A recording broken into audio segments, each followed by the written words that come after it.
I'm Logan, and I won MasterChef Junior when I was 11.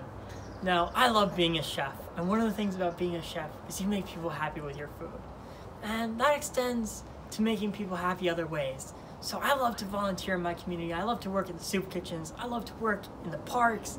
I love to do community service, and I just love making people happy. You know, for me, giving back is a very, very big cornerstone of kind of who I am. You know, some of my most inspirational moments that I look back on come from those kind of giving back. And even if not every moment when you're giving back is like that, you know, there's some times where you're just doing it, and there's no inspiring moment that's going to come along. But you know that you're making a difference. And you know that you're volunteering, and your self and your voice can really help them.